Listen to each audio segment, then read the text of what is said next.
In this video, we'll show you how to install custom police cars for LSPDFR in GTA 5. If you find this useful, then please consider subscribing and liking the video. Installing custom police cars in LSPDFR might seem complicated, but it's pretty straightforward once you know the steps. So we'll cover both replace and add-on cars, and by the end of the video, you'll be able to install any police car you want. So first, to download custom police cars, you can go to lspdfr.com and here click the vehicle icon on the top. Now scroll down and you have many options you can install and download. Here you can select the vehicle type, ELS compatibility if you have ELS installed. As I said, I'll cover two methods. So first, for the replacement mod, I will install LAPD pack v3. It's a replacement mod, so it's gonna swap out the default police cars. Here, just click download this file and save the file somewhere on your PC. Next, for the add-on method, I'll install Corvette C8. This is add-on mod, so we're gonna install it under the DLC pack. Next, we also need ScriptBook V, so you can click the link in the description, and here just click download.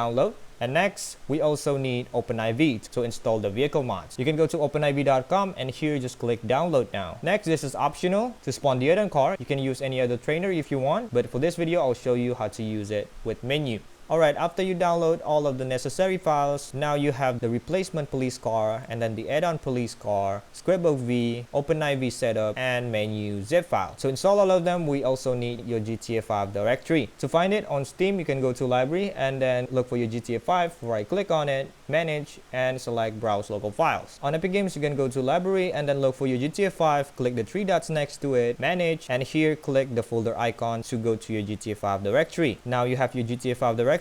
Let's go ahead and install ScriptBook V and menu. So to open the zip file, you can use WinRAR or 7-zip, but for this I will use WinRAR. So right click on it, open it with WinRAR, and here go to the bin folder. And now what we need is dinput 8, xinput DLL, and ScriptBook V. You can also use native trainer, but it's kind of hard to operate, so that's why I'm gonna use menu. Anyway, to install it, you can just drag and drop it into your GTA 5 directory, just like that, and ScriptBook V is installed. Now for the menu zip file, let's open it up, and inside it what we need is menu stuff folder and menu ASI. So let's go ahead and drag and drop it into your GTA 5 main directory, and that's done. And let's install the police car. First, we need to install the OpenIV. So let's open up the .exe files. Here, just click continue, and then read the terms and agreements. Click accept, continue again. Here just click continue and download the necessary files. And after it's done, you can close the installation and then open up OpenIV. Here select GTA 5 Windows, and then we need to locate GTA 5 location. So just click browse, go to your GTA 5 directory, hit select folder, and click continue. So we're inside OpenIV now, and the first thing we need to do is enable edit mode. So you can go ahead and click edit mode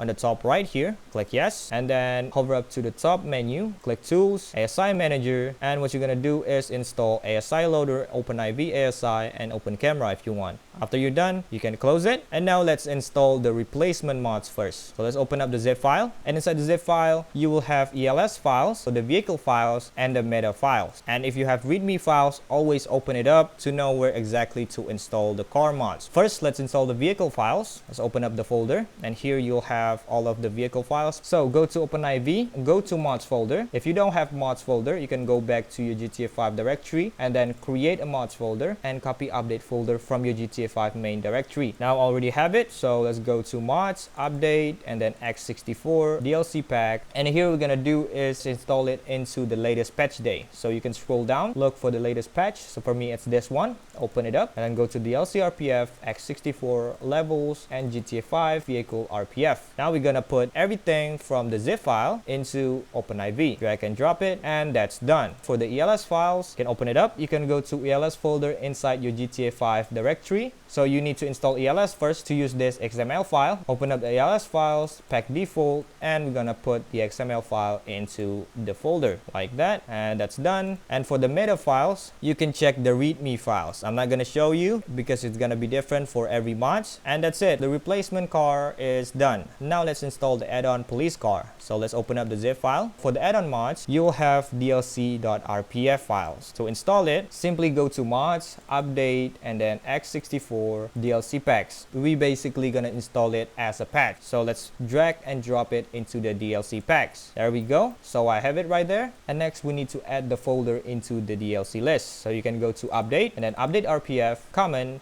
data, and here look for DLC list.xml. So you can right click on it, edit, scroll down, and here we're gonna do is select one of the lists and then right click, copy, press enter, right click again, paste it, and then we're gonna rename the folder. Let's go ahead and copy that. Right click, copy, and then paste it here, and that's done. So let's click save, and next let's install the ELS file. So we're gonna go to ELS folder and then pack default and drag and drop it into the folder. That's it, and everything is basically done. Before you launch GTA 5 on Rockstar Games Launcher, go to settings and make sure you disable Battle Eye so you're not going to GTA Online and risk getting banned. Alright, we're inside GTA 5 now, and let's go to the police station. Here, if you install everything correctly, you'll see that the police car is replaced. So let's go ahead and select this one, and there we go. Now for the add-on car, you need a trainer. We already installed menu, so let's use that. Press F8 on your keyboard and then go to vehicle options, vehicle spawner, and then scroll down to the bottom and input the model. So it'll be like that, and there we go.